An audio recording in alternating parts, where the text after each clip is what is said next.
Graças a Deus. Eu cumprimento os irmãos com a paz do Senhor. Quem está feliz nessa noite? Encontra uma pessoa bonita do seu lado e dê um sorriso para ela. Eu faço isso de propósito. Ninguém olha para lado nenhum. O negócio está tão feio assim aí, gente. Se não tiver ninguém bonito aí, é só olhar aqui para cima, para aquele diácono que está descendo ali, né? É uma alegria estar de volta aqui nessa linda igreja. E sem perder tempo, convido a todos para estarem de pé. E os que trouxeram a Bíblia, abram ela comigo no Evangelho segundo escreveu São João, no capítulo de número 15. Enquanto os irmãos estão abrindo a Bíblia, eu quero cumprimentar a todos os que vieram nessa linda festa, agradecer pela sua paciência. Já são quase 10 horas da noite, e hoje, pelo jeito e pelo clima, nós vamos entrar numa vigília aqui, né? Então, pelo menos o Marco Aurélio deu glória a Deus, né? Pelo jeito só vai ficar eu e ele aqui, né? Eu quero louvar a Deus pela vida do apóstolo Uriel de Jesus, meu Dere, a quem eu respeito muito e carrego dentro do coração, trancado as 7 chaves. A mãezinha, né, a mãe Sara, que todo mundo aqui elogiou a casa onde estão, né? Então também não posso deixar de elogiar a casa onde eu estou, né? Estou ali na casa do apóstolo Uriel, sendo tratado como um rei, né? Não me trataram como anjo, graças a Deus, né? Porque anjo não come, não dorme, não descansa, né? Me trataram como ser humano, né? Deus abençoe. Feliz em rever o pastor Júnior, a sua esposa e a toda a equipe dos Gideões aqui. Eu cumprimento todos vocês no nome do pastor Reuel Bernardino, que o nome de vocês foi falado mais aqui do que o nome de Jesus hoje, né? Puxa vida, então deixamos para lá. João capítulo de número 15. Vou pedir ao sonoplasta para melhorar o som aqui para mim, que eu não tenho uma voz bonita igual da Elaine. Então se vocês puderem melhorar o som para mim aqui, eu agradeço. Mas toda vez o sonoplasta, é ele que toca e mexe no som, aí é uma bênção, né? João capítulo de número 15, versículo 16. Quem encontrou, diga amém. Está escrito assim: não fostes vós que me escolhestes a mim, pelo contrário, eu vos escolhi a vós outros, e vos designei para que vades e deis fruto, e o vosso fruto permaneça, a fim de que tudo quanto pedirdes ao Pai em meu nome, Ele vos conceda. Amém? Virem a Bíblia algumas páginas, o capítulo de número 21. Capítulo 21 do Evangelho de João, versículo de número 7. Para parafrasear o capítulo anterior. Capítulo 21 de João, versículo de número 7. Está escrito assim: aquele discípulo a quem Jesus amava, disse a Pedro: é o Senhor. E Simão Pedro, ouvindo que era o Senhor, cingiu-se com sua veste, porque estava despido, e lançou-se ao mar. Mas os outros discípulos vieram no barquinho puxando a rede com os peixes, porque não estavam distantes da terra, senão quase 200 côvados. Amém. Feche a Bíblia, coloque no banco, na cadeira. Pegue na mão da pessoa que está do seu lado. Aperte a mão dela com carinho até ela falar aleluia. Você não apertou direito, né? Aperta de novo, com vontade, né? Isso, pentecostal que não faz barulho, está com defeito de fabricação, não é? Vamos orar? Pai, nós te exaltamos, nós te glorificamos. E nós entendemos que dentro de alguns minutos, e esta linda igreja ficará pequena, para o tamanho da glória que o Senhor vai mandar do alto dos céus. Os que vieram tristes começarão a saltar de alegria. Os que vieram se arrastando não voltam se arrastando para casa. Hoje voltarão voando nas asas de um novo tempo. E antes que eu comece a ministrar a sua palavra, cerque esta igreja com a sua glória. E num raio de 5 quilômetros, onde houver um demônio alojado, eu dou a esses demônios segundos para sumirem daqui. Porque se não sumirem, serão queimados pelo poder da sua glória, que aqui será derramada. Rasgue o céu sobre esta igreja. Manda anjos de fogo aqui. Que estes anjos desçam trazendo brasas de fogo nas mãos. Comecem a esparramar estas brasas entre nós. E onde houver um crente cheio do Espírito Santo, pega ele na sua presença nesta noite, meu Pai, e enche esta casa com a sua glória. É o que eu te peço agora e sempre, em nome de Jesus. E toda a igreja diz: os que podem, tomem o seu assento, aplaudindo a Jesus, porque Ele é bom, porque Ele é maravilhoso.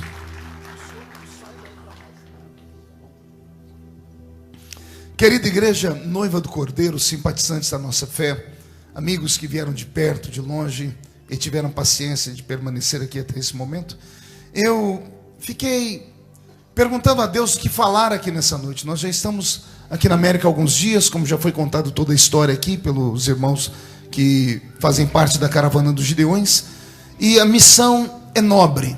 A missão é convencer os crentes que o reino de Deus ainda é o melhor lugar para se investir.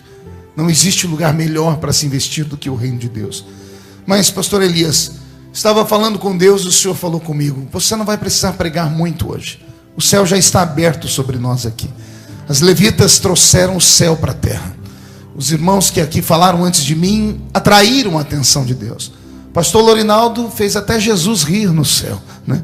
Então a alegria está contagiada entre nós. E se for verdade, eu queria que um crente desse um glória a Deus, pelo menos. Perfeito.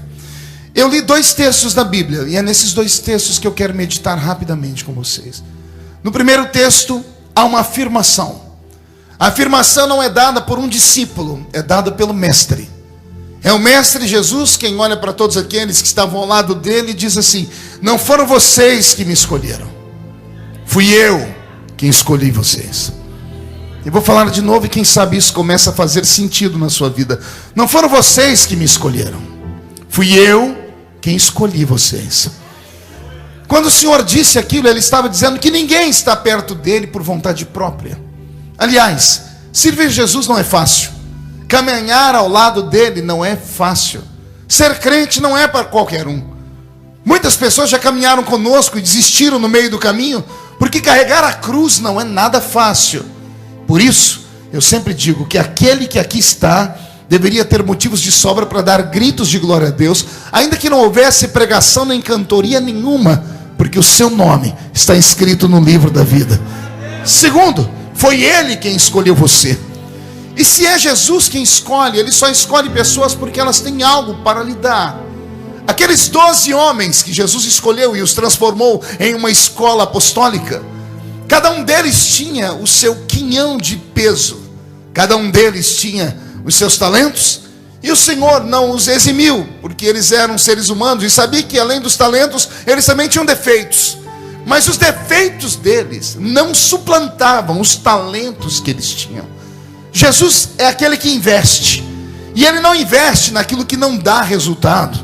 O mais fraco crente aqui dentro deste santuário hoje, repito, o mais fraco aqui entre nós, aquele que geralmente nós julgamos, dizemos que esse não presta para nada, não vai dar em nada. O mais fraco crente aqui hoje foi escolhido por Ele. E se foi escolhido por Ele, é porque Ele sabia que ele tinha defeitos, mas também tinha talentos. E se os talentos ainda não apareceram, é porque você é um daqueles investimentos a longo prazo.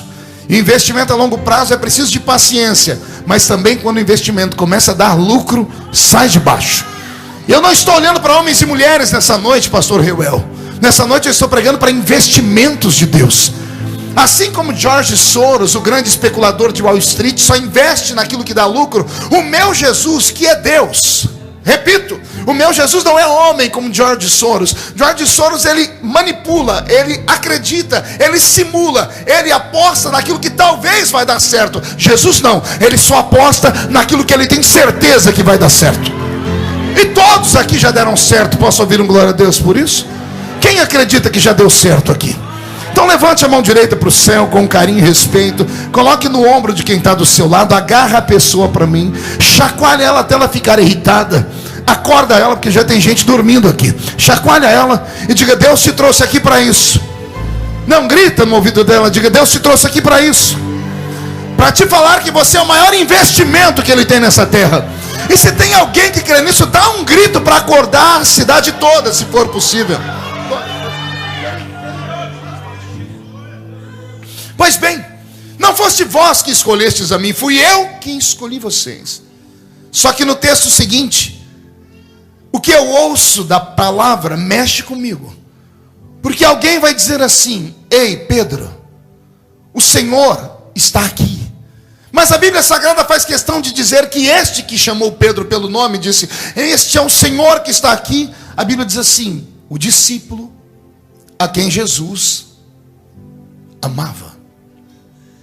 E aqui vem o pensamento desse pregador. Se ele escolheu todos, porque todos têm uma vocação, todos têm um talento, por que alguns, mesmo no meio de todos, ele segrega e dá títulos? Pedro era tão querido quanto João. Pedro foi chamado pelo mesmo Cristo que João. Mas Pedro não recebeu a nomenclatura de aquele a quem Jesus amava. Pensei nisso, raciocinei e comecei a entender porque alguns entre nós voam e outros rastejam. Porque alguns entre nós têm um ministério profícuo e poderoso e os outros um ministério pequeno e tacanho. Porque alguns, quando agarram o microfone, quer seja para cantar ou pregar, cai uma tristeza e um sono na gente. Porque outros, quando agarram o mesmo microfone, cantam às vezes a mesma música, pregam às vezes a mesma palavra, o mesmo versículo, nos empolgam e nos colocam de pé. Se todos foram escolhidos pelo mesmo Deus, aconteceu alguma coisa no meio do caminho. Se todos foram escolhidos pelo mesmo Senhor, aconteceu algum acidente no meio do percurso, ou alguma bênção que você deveria ter agarrado naquele culto e você deixou escorregar pelos seus dedos. O Senhor não faz acepção de pessoas, é o que está escrito na palavra. E Ele não faz acepção para salvar. Para salvar, Ele salva o grande, o pequeno, o gordo, o magro, o rico, o pobre, o negro, o branco, o asiático. Para salvar, Ele salva o intelectual e o ignorante. E Ele os coloca juntos num ambiente como esse. E depois que Ele os coloca juntos num ambiente como esse, Ele dá para eles as mesmas armas. Ele dá para eles a mesma Bíblia, dá para eles os mesmos louvores, coloca eles para assistirem os mesmos pregadores, os mesmos professores, dá a eles a mesma oportunidade de serem dizimistas, ofertantes e sacrificantes. A pergunta é: por que uns decolam e outros não? E aí os mais pragmáticos olham para dentro de si, às vezes com tristeza, e dizem assim: é porque Jesus escolheu aquele meu irmão para uma obra diferente da minha. Na verdade, Jesus gosta mais dele do que de mim. Tem crente na igreja que acredita realmente nisso. Aliás, quantos de nós, na hora que nós estamos passando por aquele vale da sombra e da morte, não sabemos para quem ligar? Geralmente temos uma cadernetinha. As pessoas que a gente pede oração, geralmente a gente nunca convida elas para a festa. Quando a gente vai para o bar, vamos para o shopping, vamos para o mall, a gente não convida eles para ir conosco. Mas quando a gente está no vale da sombra e da morte, é aquela pessoa que a gente procura. Por quê? Porque nós sabemos que aquela pessoa parece que tem um contato direto com o céu. Ela dobra o joelho aqui e o céu se abre lá. Como se explica tudo isso? Como é que se explica tudo isso? Será que no meio do colégio apostólico, porque Paulo, quando foi falar dos 12 discípulos, ele disse: eu conheço a todos, mas tem 3 que são os pilares da fé: Pedro, Tiago e João. Porque esses estão sempre caminhando com Jesus num nível diferente dos demais. Se o Senhor os chamou a todos, é aqui que eu começo a aprender que o que Deus tem que fazer por mim, Ele fez por você também. Só que o que aconteceu na minha vida não aconteceu na sua. Não é porque Deus não queria que acontecesse na sua, é porque eu tive coragem de fazer aquilo que você não teve. E eu descobri que na caminhada com Deus, no meio dos 12 discípulos, haviam 3 grupos. Quantos grupos eu disse? Eu coloquei nomenclatura neles assim: haviam 12 homens especiais. Diga comigo: especiais. Quero ouvir de novo. Agora pergunte: por que eram especiais? No meio de uma multidão de 3 milhões de judeus, Jesus olhou para os 12 e os escolheu. Não foste vós que escolhestes a mim, eu escolhi vocês. Ele saiu segregando, andando de vila em vila, olhando, observando. E quando ele via um homem, ele notava nele algo diferente e o atraía. Traía para perto dele, trazia para perto dele e colocava do seu lado para ser seu discípulo. Esses 12 homens eram especiais. Se você vivesse naquele tempo, quem gostaria de ter sido um dos 12 aí? Levante a mão para eu ver. Tem gente que não levanta a mão nem por reza brava, né? Eu não sei o que veio fazer no culto hoje. Devia ter ficado em casa, querido. Eu vou perguntar de novo: se você vivesse lá, você queria ter sido um dos 12? Ah, que bom. Qual deles? Eu duvido que tenha alguém que gostaria de ter sido Judas aqui. Ninguém lembra de Tomé, ninguém quer ter sido Tomé. A gente só pensa nos grandes. E é aqui que a minha mente começou a pensar. Se Jesus escolheu esses 12, e os 12 são os pilares da nossa fé. Nossa fé é uma fé apostólica. A nossa fé é apostólica por causa dos 12 primários apóstolos. Paulo foi o 13º, mas esses 12 primários apóstolos foram eles que desbravaram o mundo para nós. Foram eles os primeiros a terem a experiência ao lado do Messias de Nazaré. Foram eles que viram os primeiros milagres. Foram eles que fizeram os primeiros milagres. Eles são os nossos pais na fé. São esses 12 apóstolos nos quais nós nos espelhamos. Sim ou não? Eram especiais? Quem concorda comigo? A pergunta que eu faço é: se são tão especiais, repita para mim aí o nome dos 12 de cor, sem olhar a Bíblia. Vai lá, tenta. Tenta, vai balbuciando aí. Lembra o nome dos 12 de cor? Não, Isaías não é. Eu li nos lábios do irmão ali. Isaías era profeta. Vai, tenta. É interessante, porque nós falamos dos 12 apóstolos, pastor Lorinaldo, e a gente não lembra deles. Porque a gente não consegue lembrar o nome dos 12 principais homens que Jesus escolheu a dedo, pastor Silas. Por que não há isso? Porque ele escolheu, ele viu neles algo que nem eles viram. Ele acreditou neles, e eles não acreditaram em si. Talvez ficaram confortáveis, dizendo: não, ele já me escolheu, então está muito bem aqui, eu estou muito bem perto dele. Nós só não lembramos os nomes deles, porque eles não fizeram nada que chamasse a nossa atenção. Todavia, tem 3 no meio dos 12 que a gente fala de cor, e quando fala de um é automático falar o nome dos outros 2. Qual o nome deles? 1, 2, 3. Pergunte para o seu irmão: por que desses você lembra? Por que desses 3 a gente lembra? Porque Paulo diz que os 3 são os pilares da fé. Eles eram super-homens? Eram de aço, por acaso?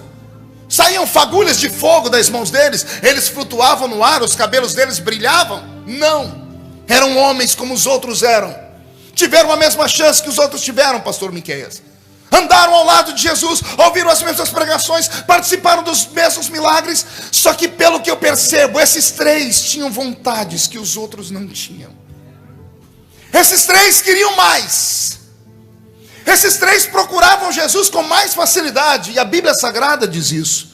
Ora, não foi Pedro que estava com os outros 11 num barco, e de repente Jesus, no meio da tempestade, começou a andar, e todos começaram a gritar que era um fantasma. E Pedro deu um grito no barco dizendo: se és tu, me mande ter contigo. E não é a voz dele que caminha no meio da tempestade e grita: vem, Pedro. E não é Pedro que se afasta de todos e salta no meio das águas. O salto que ele dá no meio das águas mexeu com o coração de todos os discípulos, porque ele poderia ter corrido no risco de ter afundado. Quem deveria conhecer a voz de Jesus com mais facilidade seria João, mas nem João reconheceu a voz de Jesus no meio da tempestade. Mas Pedro teve a sensibilidade e disse: é ele. Jesus ama a gente atrevida. Jesus ama a gente que vai onde ninguém vai. Jesus ama a gente que acredita naquilo que ninguém acredita. Pode ver que as pessoas que Deus mais usa são as pessoas mais loucas. É só você olhar a caravana dos Gideões. O mais bonzinho rasga nota de R$100 que está com a gente aqui. É sério, é tudo maluco, é tudo gente doida. Aí você pega aqui, dá um microfone para cada um deles contar a história. Cada um tem uma história mais louca do que a outra. Todas as pessoas que têm um talento, uma vocação, que cantam, que pregam, que entoam, que obram na obra do Senhor, são pessoas que passaram por experiências profundas. E qual a diferença delas com você? Elas creram, elas caminharam, saltaram no meio das águas. Jesus me trouxe nessa noite em Framingham para dizer que Ele quer homens e mulheres aqui que saltem no meio das águas pelos seus sonhos. Que você caminhe por onde ninguém caminhou. Aquele que vai onde ninguém foi, vê o que ninguém vê. Aquele que faz o que ninguém fez, recebe e tem experiências que os outros jamais tiveram. Vou te contar um segredo. E talvez seja este o tema da mensagem: segredos. Por que é que nós saímos de casa para ouvir um pregador que às vezes tem nome? Porque geralmente a igreja, quando traz uma atração, todo mundo vem para ouvir. Todo ser humano quer ouvir uma pessoa de sucesso e quer saber o segredo dele. O primeiro livro que eu adquiri do pastor Uriel, do apóstolo Uriel, foi o livro sobre o jejum. Chegou no Brasil a história de um homem que jejuou 40 dias. E eu falei, eu quero saber qual é o segredo de um homem que jejua 40 dias. E quando eu peguei o livro, eu falei, Jesus, eu não quero jejuar 40 dias não. Que o Dério ficou parecendo uma saracura, de tão magrinho que estava no livro, né? Tem a foto dele com o rosto chupado, né? Mas a oração fez milagres. Ou a história conta, um dia vai virar lenda, mas hoje ainda é realidade, que houve um homem que orou e a neve parou em Boston. Sim ou não? Eu me lembro que participei de uma convenção aqui nessa igreja e veio o pastor Benny Hinn pregar. E por que vieram pessoas de todos os lados e queriam vê-lo, tocar, queriam ouvir a história dele? Porque as pessoas querem ouvir os segredos dos outros.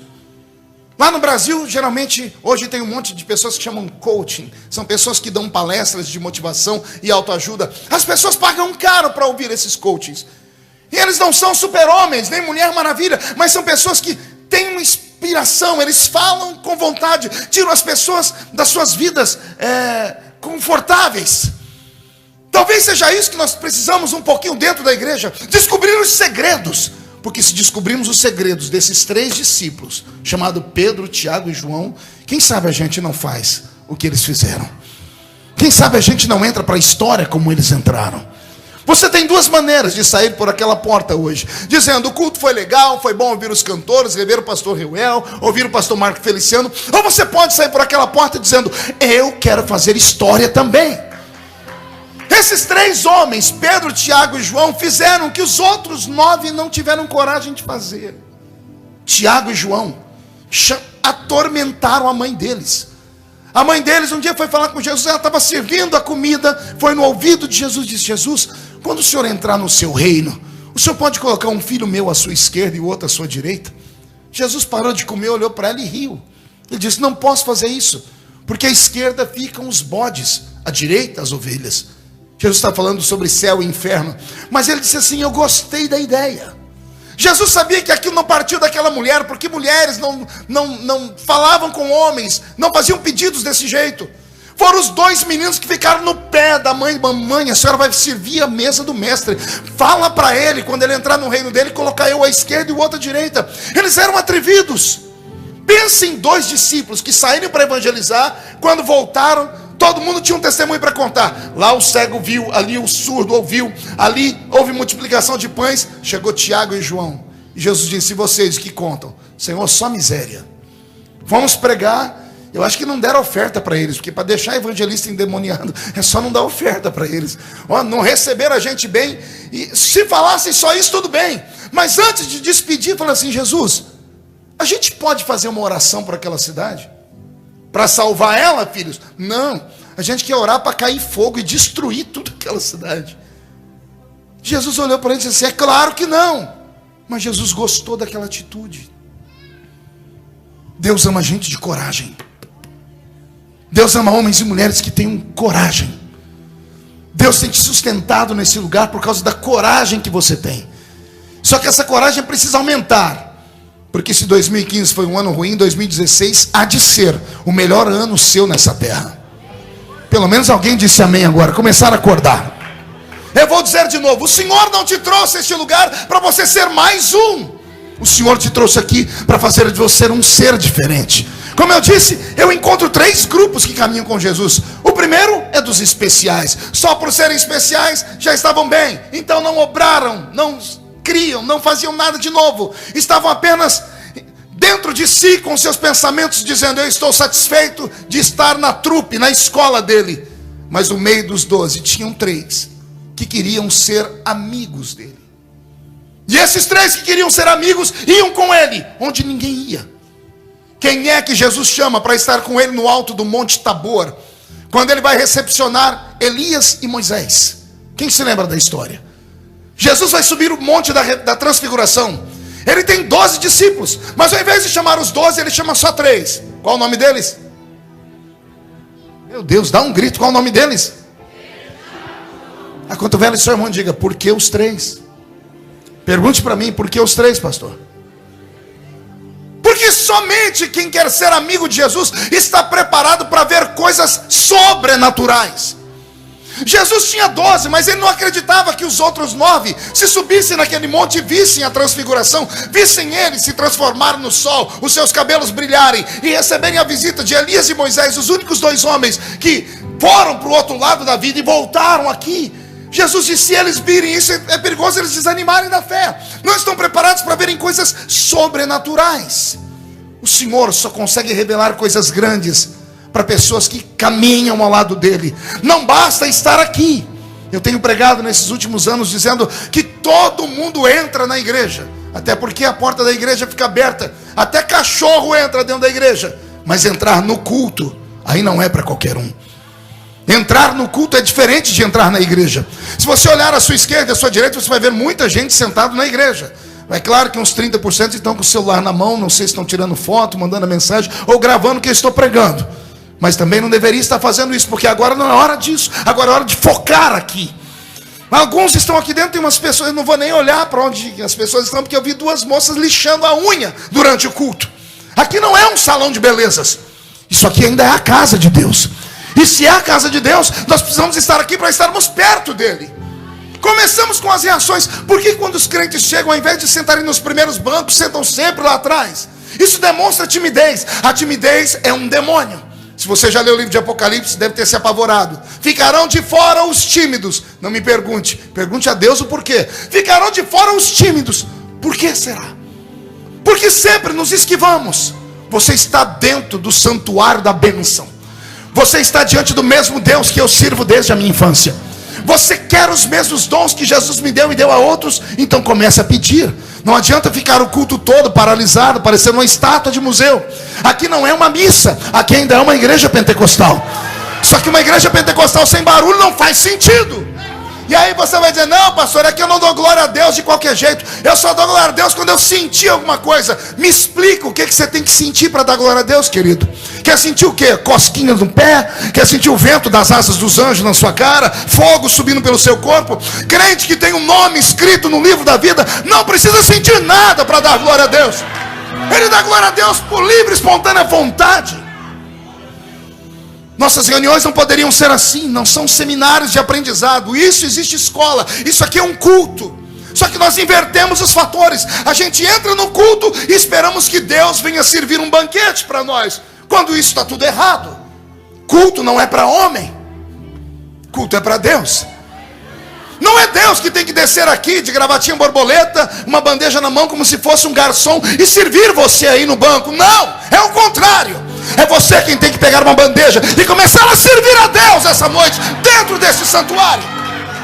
Se não fizer isso, não adianta. Pode ser o maior pregador do mundo, o melhor cantor do mundo, a gente vai ficar aqui e nada vai acontecer. Então eu digo, eu estou pregando para homens e mulheres especiais nessa noite, eu não tenho dúvida disso. O seu nome está escrito no livro da vida. Se a trombeta tocar agora, você sobe para o céu direto. Mas Jesus não quer que você seja só especial. Ele quer que você seja amigo. E como é que eu me torno amigo dele, pastor? Fale com ele. Comece a adorá-lo. Comece a dar para ele alguma coisa nessa noite. Uma vez eu falei com Deus, eu perguntei como funciona um culto como esse, porque aos nossos olhos é um culto coletivo. O Senhor disse: aos olhos do homem é coletivo, aos meus olhos não. Para Deus esse culto é pessoal. Ele está sentado no trono e só tem você olhando para ele. E Deus espera a sua reação. Imagine, coloque um espelho na sua frente agora e imagine Deus vendo o que eu estou vendo daqui. Tem gente que a gente olha daqui e dá vontade de sair correndo. A cara está feia, parecendo que foi batizado num pote de vinagre. O olho seco, segura aí. Parecendo olho de sapo que morreu no dia de enchente. A boca fica travada, boca de aço, língua de ferro, queixo de concreto. Ah, pastor, mas eu não gosto do senhor nem dessa equipe que está aqui. Você veio fazer o que aqui, criatura? Devia ter ficado em casa. Vai num Dunkin' Donuts tomar um ice coffee. Aqui não. Aqui nós queremos hoje óleo fervendo, caindo do altar do Senhor. Queremos a presença de Deus nesse lugar. Mas não basta ser especial, tem que ser amigo dele. Amigos ouvem confissões. Quando Jesus vai ser oprimido na noite em que ele vai para o jardim do Getsemane, nos momentos finais que antecedem a sua prisão, Ele está angustiado, atormentado. Os discípulos estão tentando orar com ele. Quando ele percebe que eles não conseguem orar, ele se levanta e vai para um outro ambiente orar. Mas ele não vai sozinho. Ele bate no ombro de 3. Quem eram eles? Por que ele chamou só os 3? Para os 3, ele abraçou e disse assim: para os outros eu não posso contar, porque eles são especiais, estão aqui, mas estão satisfeitos com o que têm. Mas vocês são meus amigos, e eu posso contar para vocês o que eu estou passando. A minha alma, ela está angustiada até a morte. Jesus só revela segredos para quem tem coragem de ir com ele em todos os lugares. Jesus não quer que você seja só um crente especial com a carteira da Revival Church no bolso. Ele quer que as pessoas, quando olhem para a rua, vejam que você é dessa igreja. E não é pela roupa, mas é pelo seu semblante, é por aquilo que a sua voz fala. Aquele que anda com Jesus corre um risco, pergunte qual? De ficar igual a ele. Ainda que você tente se soltar depois. Olha, os 12 fugiram depois daquela noite. Um se matou, um foi Judas que entregou Jesus, foi lá e se matou. Sobrou 11. Os 11 andaram pelo meio da multidão, mas a Bíblia diz que só um foi reconhecido. Alguém chegou perto dele e disse assim: você anda com Jesus. Ele disse: eu não conheço ele.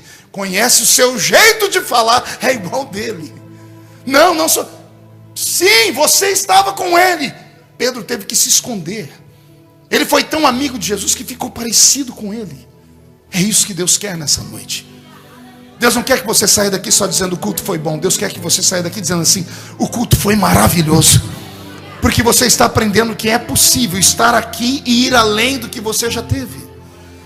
No meio desses grupos, eu disse que eu apresentei para vocês os especiais, apresentei para vocês os amigos, mas tem um no meio dos 3 que foi além. E esse além recebeu o nome de discípulo a quem Jesus amava. E esse é João.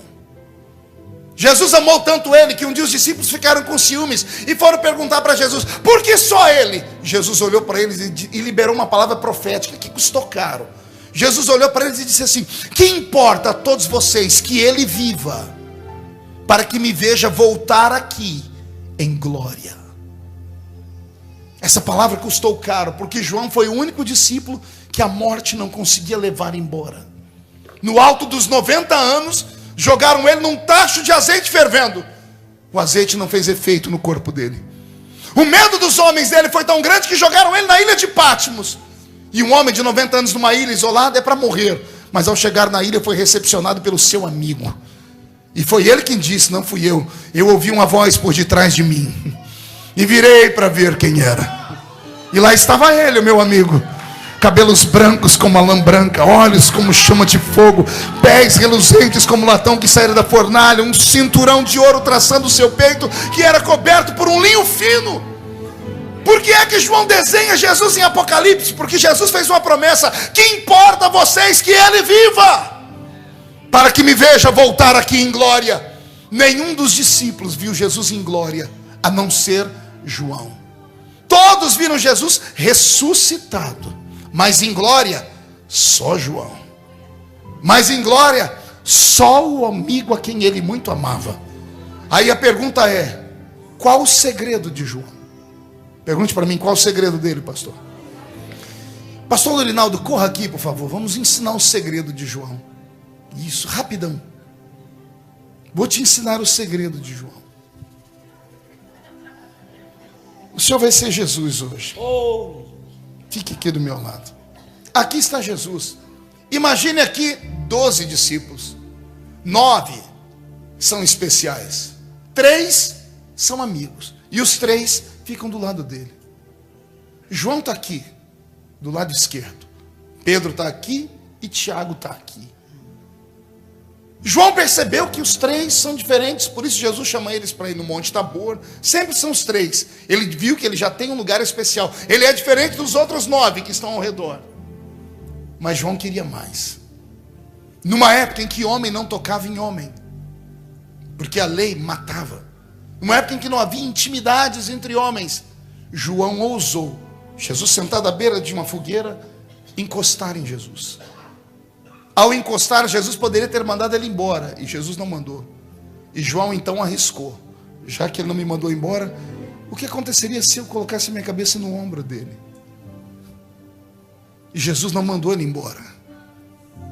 Ao invés de João sair, João escorreu a cabeça e pôs no peito dele.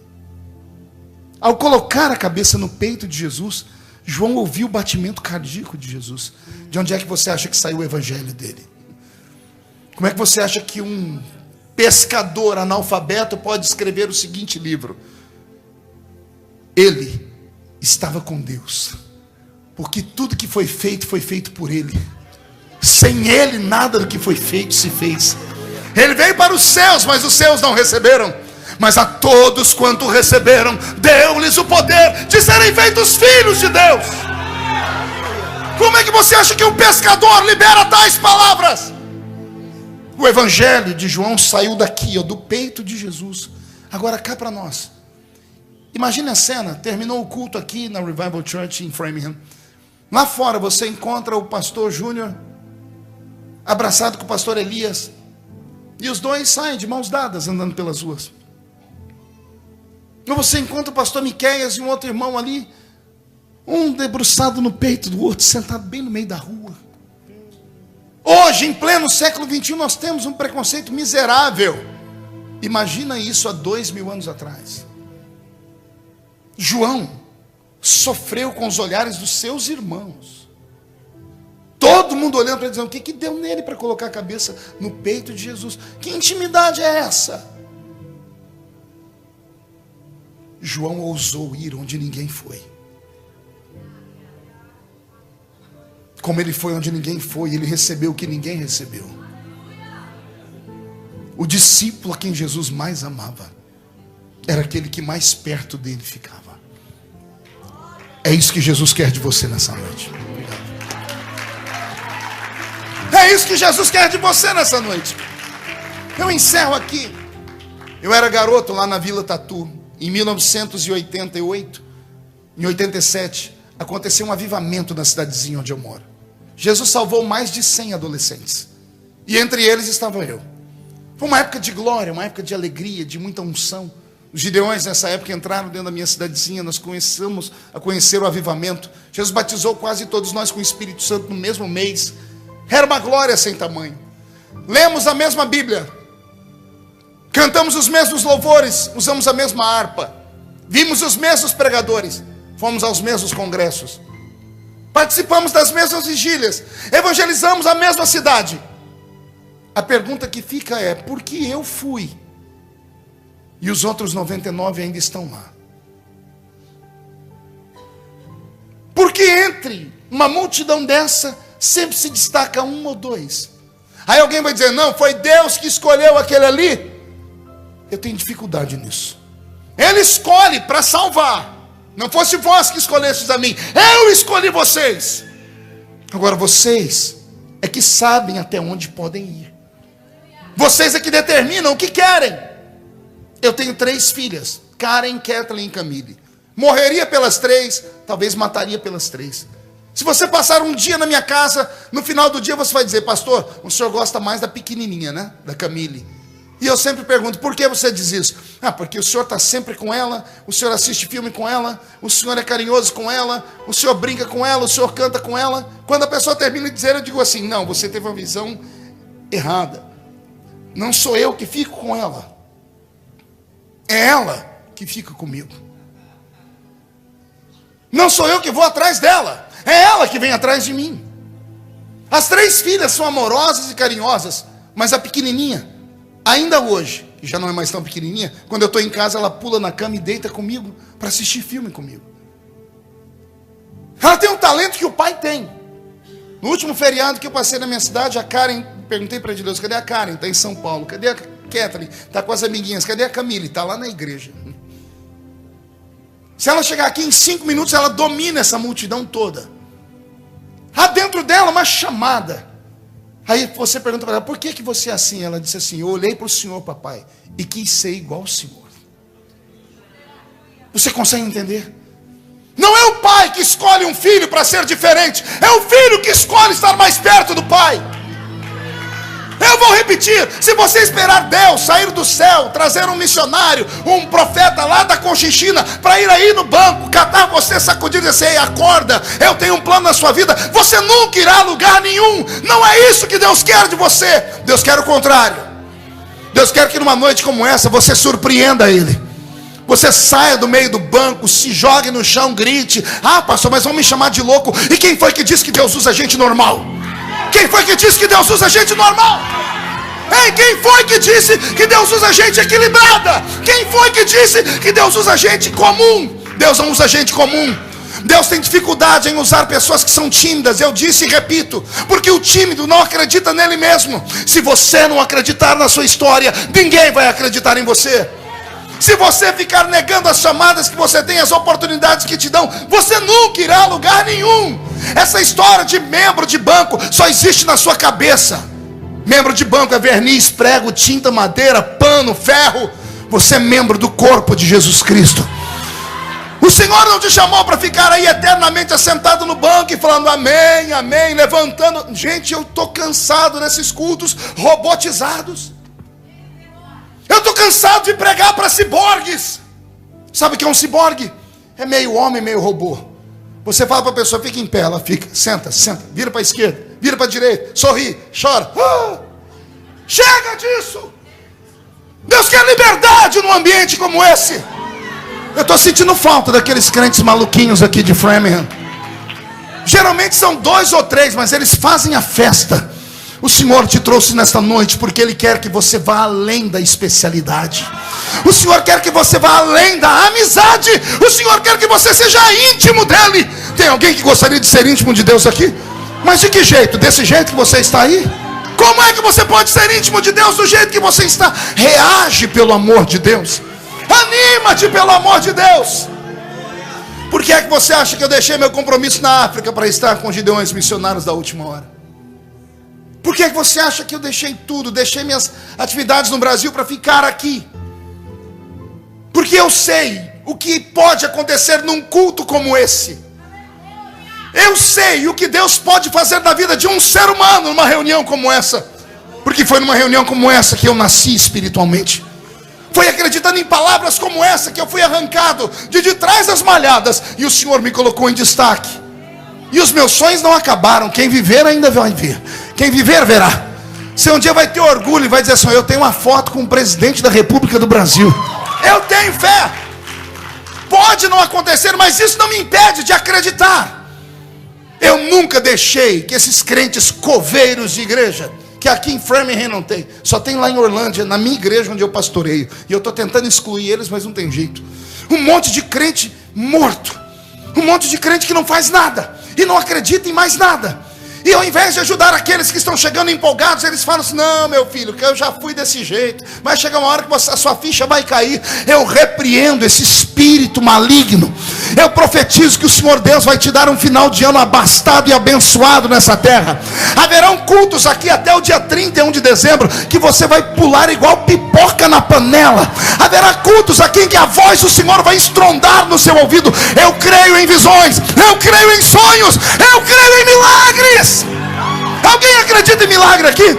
Então, por gentileza, levante a mão direita de novo. Agarra a pessoa agora com vontade. Agarra ela, põe ela de pé para mim. Chacoalha a pessoa de novo, chacoalha ela e diga: o que é que você quer de Deus, amigo? O que é que você espera na sua vida? Vai ficar sentado, parado, esperando a carruagem passar? Vai ficar ouvindo derrotados? Acredite em você, você não é normal. Existe uma potência, uma glória de Deus dentro de você. Você é uma ogiva nuclear, que quando Jesus explodir ela, todos os demônios que oprimem a sua vida vão cair por terra. Zé Pilintra, Zé Pilantra, Chucaveira, Tranca-Rua, Preto Velho vão voltar para o inferno de ré. E quem viver verá. Quem viver verá, para ver a coroa sobre a sua cabeça. Eu estou pregando só para vitoriosos. Se tem um vitorioso aqui, não dá um grito agora não. Dá um berro de glória a Deus dentro desse lugar aqui. Pegue na mão de quem está do seu lado.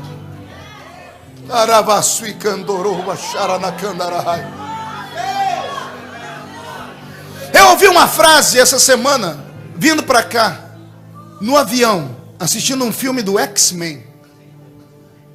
O professor Xavier disse uma frase ao Magneto.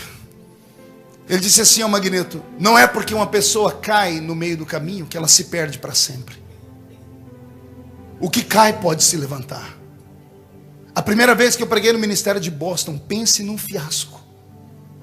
Pense numa tribulação. Nas congregações foi uma benção. Quando eu fui pregar perto do apóstolo Uriel, eu falei uma besteira. Eu fui arrumar uma história com uns anjos. E eu arrumei uns anjos negros. E tinha um pastor no púlpito que achou que aquilo foi uma falta de raciocínio da minha parte. Pense num culto que caiu uma tristeza. Eu falei: meu Deus, eu não prego nunca mais aqui. O Dery me chamou num canto e falou assim: ô Quen, vem cá. Você não pode falar assim. Você não pode falar dessas coisas. Isso pode ser ruim. Se fosse no Brasil, eu tinha sido congelado, colocado numa geladeira e acabado a minha vida. Ele me deixou pregar no dia seguinte. Também eu subi o monte, jejuei. Naquela noite Jesus batizou uns 30 com o Espírito Santo. Salvou a ficha. Mas por quê? Porque não é por causa de uma derrota que você perdeu a guerra. Não é porque você teve uma tentativa e não deu certo que você vai desistir de tudo. Não é porque você veio e não funcionou que você deve deixar de sonhar. Se aproxime de Jesus. Seja amigo dele. Seja íntimo dele nesta noite. Deixa ele colocar você debaixo dos ombros. E não importa o que falem. Deixem falar que você é louco, desequilibrado, maluco, transtornado. Deixem falar o que quiserem. Você não está fazendo para homens, está fazendo para Ele. E feche os seus olhos. Senhor, enche esta casa, Pai. Enche essa casa nesta noite de sábado aqui em Framingham. Senhor, eu já vi esse templo ser sacudido pela sua presença. E só pela sua presença. Não precisa de homens, não precisa de homens para soprar, nem para jogar paletó, nem nada. Só a sua presença nos basta. Senhor Jesus, comece a tocar naqueles que são especiais, mas também toque naqueles que são amigos. E se tiver algum íntimo seu aqui, meu Deus, cata ele pelo colarinho. Faz esse lugar tremer diante da sua presença, porque nós não podemos sair daqui do jeito que entramos. Senhor, a nossa rede está vazia. Queremos peixes. Dá uma palavra apenas. Uma palavra sua e tudo vai mudar, meu Pai. Senhor, eu estou pregando nessa noite para homens e mulheres que tiveram um ano violento, um ano ruim, um ano de seca, um ano de miséria, de tribulação. Dado o inverno do ano passado, ainda houve reflexos sobre esse ano, e os seus filhos estão quase desmaiando. Mas o Senhor trouxe eles nesta noite aqui. O mundo lá fora grita crise, aqui dentro nós gritamos Cristo, e é esse Cristo que vai nos socorrer. Senhor, eu quero ser surpreendido antes do dia 31 de dezembro, e quero que a Revival Church eu também seja revestida de uma autoridade e surpreendida pela sua presença.